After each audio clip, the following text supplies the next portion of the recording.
I played a practical joke on Otis to see what he would do if I put a treat in my kitchen and I have a gate up because, he sheds a lot, so I don't want him in my kitchen. You have to see what this dog did.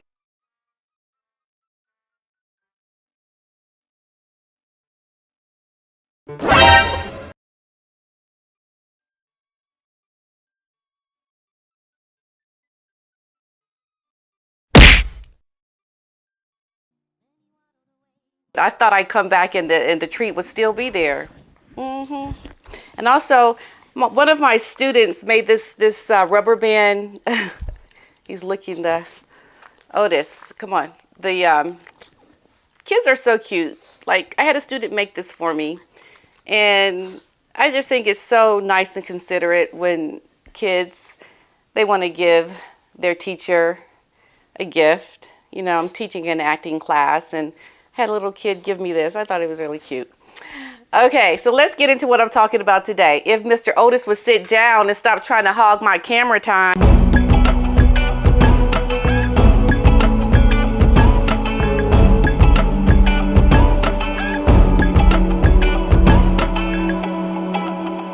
There you go. Let's sit down. That's it. Yes, sit down. Yes. Okay.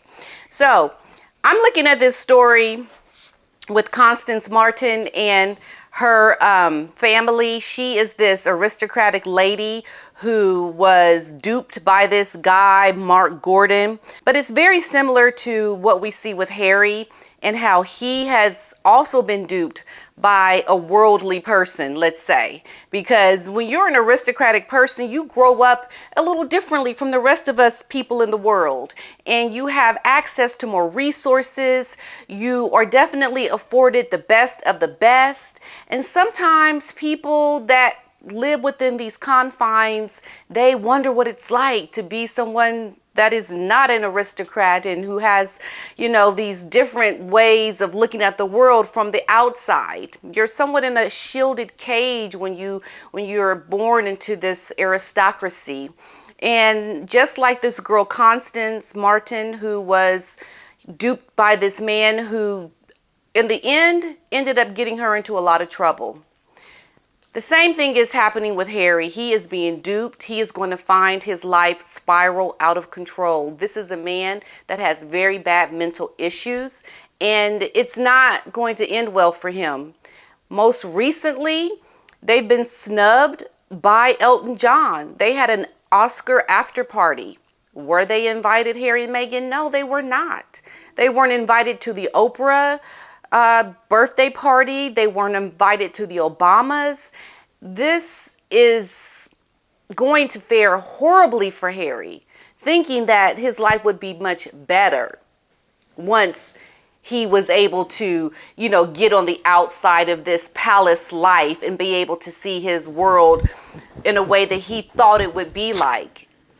And it's nothing like what he thought it would be like. Completely nothing like what he thought.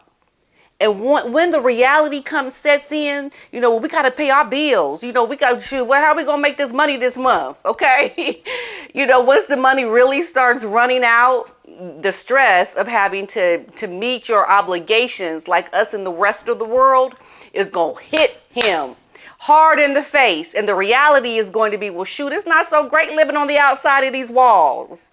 Because we don't have the money to pay our bills. How are we going to pay our security? How are we going to pay for the nannies and the chef and the payroll? How are we going to meet all of these demands? Because like I've always said, they do have money, but the amount of money that they need to make on a regular basis is very high because of their lifestyle.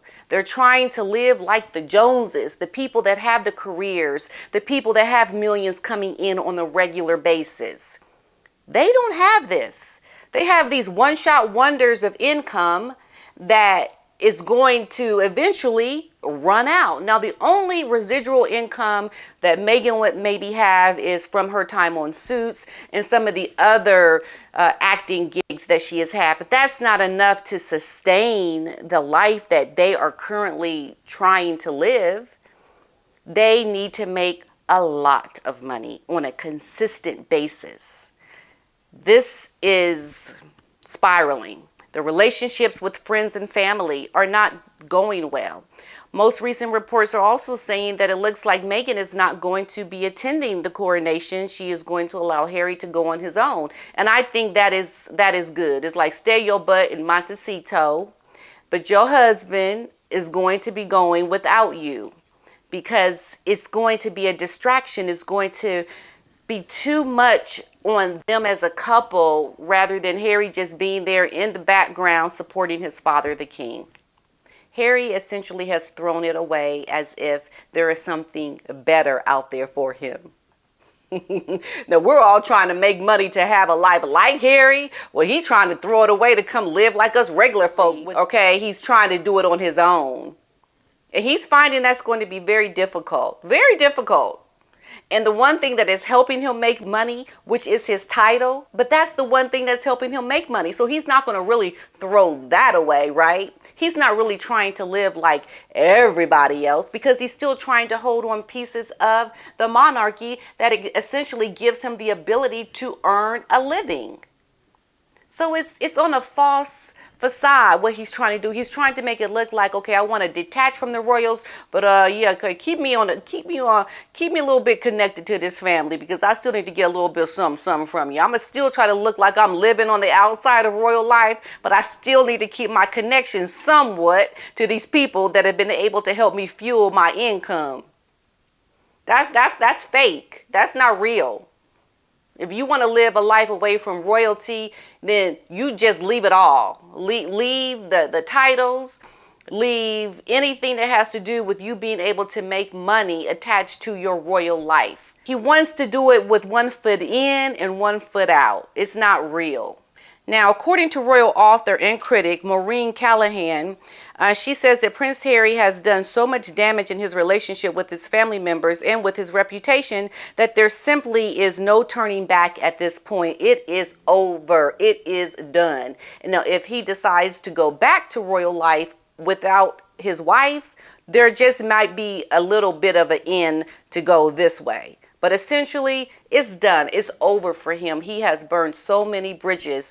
Apparently, King Charles is trying to support and help, but William, on the other hand, is like, look, I'm done. I'm cut him off. And the king is a little apprehensive, and William is not really winning the battle when it comes to the king trying to still give Harry an in. William, I think his rulership, his time in the monarchy as king will be a lot different than what we are seeing with King Charles. Most definitely. Because, you know, King Charles, he has a lot of remorse and guilt about Harry's upbringing and his time with Harry's mother. I think that guilt that he is feeling, you know, get over it. It's hard to just try to make up for something that is in the past because you're never going to really fully make up for it. Harry just needs to learn to get over it. That's really the only way to move forward. And I think the king is doing some poor choices that he has made because there have been people who have gone against the king. People are not happy that he has allowed Harry and Meghan to have these titles. And a lot of people were saying his hand was forced because they had already put it out there. It's, you know, they're entitled to it. But he can change that. He can, with a stroke of a pen, he can change all of that. Because just as much as they want to take what is inherited, just as much as that is the case, then just as much is the case when you act a fool and you don't do what you need to do to abide by the obligations of having a title, I can strip it away. They both go hand in hand. But Harry and Meghan only want to look at what they are entitled to, but not what their responsibilities are to this title. And the king needs to see, hey, strip the titles because they're acting like crazy wackadoos. They don't deserve these titles. They don't deserve to get them inherited to them because they don't know how to behave themselves, to act with common decency, to be people that you know are respectable to me, the country, the people, the title. They're not respected. They don't use it. They're not respectable in that regard. So they should not be allowed to have something that they do not know how to respect and work for and abide by what comes with having the titles. Having a title in California means absolutely nothing. So what you want the titles for, woman? What? It's like the lies are off kilter. The lies is just like, okay, you lying again. You still lying? you said another lie? What? No. It's like this constant, unbelievable sense of just nonsense just spewing out their mouths all the time.